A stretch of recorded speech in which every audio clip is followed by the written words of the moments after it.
Olha só que notícia bacana que a gente traz aqui para vocês agora. O Espírito Santo alcançou o primeiro lugar no ranking nacional de transparência e governança pública. Uma conquista inédita para a gestão pública capixaba.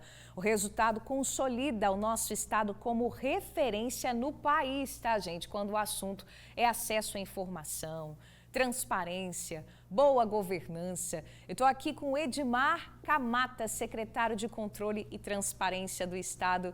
Bom dia para o senhor, bem-vindo, secretário. Bom dia, Bruna, bom dia aos nossos telespectadores. Dos 100 pontos que foram analisados, o Espírito Santo chegou a 95, muito alto, né? Ficou ali como ótimo o estado, né? Se fosse um aluno na escola, a nota era boa, nota né? 10. Se bem que para pai, nota boa é nota 10. É verdade.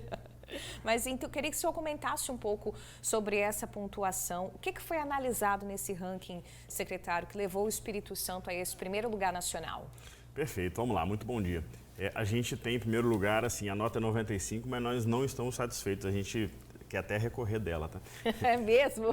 Mas assim, quando a gente fala de transparência, esse ranking é um ranking de transparência e governança pública, né?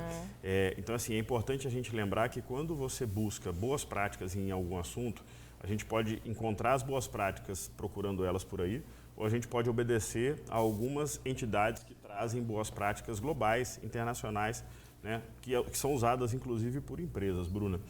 E o Espírito Santo, ele tem muito respeito por esse ranking que é feito. Esse levantamento é feito pela Transparência Internacional Brasil, que é uma entidade que tem presença em 110 países, né? Então, assim, ele reproduz muito aquilo que é bem visto, tanto para governos quanto para empresas, por exemplo.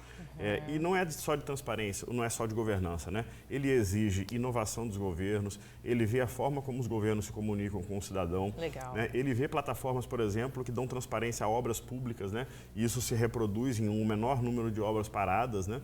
Ele reproduz, por exemplo, dados de saúde, de meio ambiente e a forma como isso tudo atinge a população. Então é importante dizer que, na verdade, o Espírito Santo estar em primeiro no país nesse ranqueamento frente a todos os outros estados, significa que a gente tem práticas aqui que fazem com que esses valores que são transparência, inovação, integridade, governança, façam a diferença na vida das pessoas. Isso que é importante. Que bacana. Na prática, secretário, como é que essa transparência, como é que esse primeiro lugar no ranking pode ajudar a população, quem está em casa assistindo a gente, a, por exemplo, ter controle e transparência do dinheiro público? Perfeito. A gente pode dar vários exemplos aqui, né? Mas, por exemplo, o Espírito Santo hoje ele é o estado do país que mais aplica a lei anticorrupção, que é a lei que mais impacto dá na redução de corrupção na administração pública, né? Isso é um levantamento do Conselho Nacional de Controle Interno.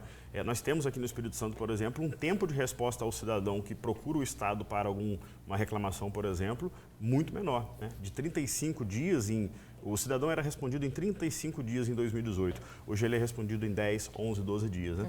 Então, assim, reduz bastante o tempo de resposta ao cidadão. Mas isso também significa transparência de obras públicas, o quanto que o Estado tem, por exemplo, de bases abertas para que se combata a corrupção, inovação, né? Como que as plataformas digitais do Estado conversam com o cidadão. Isso tudo traz para o cidadão um impacto muito positivo de um Estado que, assim, o Espírito Santo, Bruna, você é nova, não lembro, mas o Espírito Santo há 20 e poucos anos atrás, ele tem um passado que nenhum capixaba quer de volta, né? Que era um passado de desmandos, de corrupção, de irregularidades, e nada disso tinha como ser combatido. Por quê? Porque o Estado pecava em transparência, pecava em ferramentas de integridade. Então, assim, o que a gente pode dizer hoje é que esse ranking, ele reproduz dezenas de indicadores que juntos dizem que o Estado ele está à frente nessa questão de governança pública e de transparência. Legal, a gente sabe que é uma análise bem criteriosa, a gente estava dando uma olhadinha, são Sim, muitos itens, muitos requisitos, muitos indicadores. Quais foram os maiores desafios aí ao longo dos últimos anos, né, para que o Estado conseguisse se consolidar nessa posição, secretário? Muito bom. Hoje eu estou na presidência de um Conselho Nacional de Controle Interno, inclusive, que reúne o controle interno dos estados e das capitais. Então a gente pode falar isso com talvez um pouco mais de conhecimento.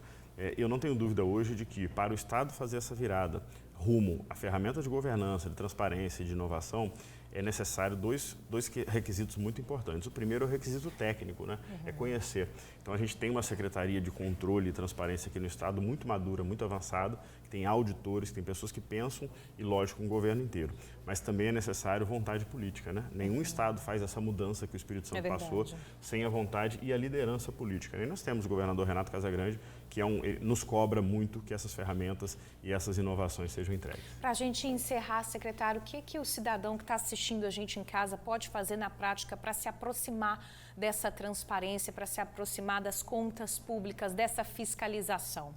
É importante, eu vou citar um exemplo aqui, né? A gente tem no Brasil uma lei chamada Lei de Acesso à Informação. Ela ajuda o cidadão e ajuda muito a imprensa quando quer fazer matéria também para conseguir dados públicos, né? Sim. O autor da Lei de Acesso à Informação, há pouco mais de 10 anos, ele falou que o acesso à informação ele era um requisito para que as pessoas, o cidadão, consiga fiscalizar governos. Era um complemento do voto. Então, o que eu digo é o seguinte: cobre sempre, fiscalize sempre, use os mecanismos de acesso à informação, porque eles estão lá para que o cidadão consiga justamente fiscalizar os governantes que ele elegeu. Perfeito, secretário. Obrigada aqui trazendo essa notícia boa e que a gente consiga se manter aí no topo. Será que a nota 100 vem? Eu espero entregar isso no próximo ano. A gente também. Obrigada pela entrevista, secretária. Até a próxima.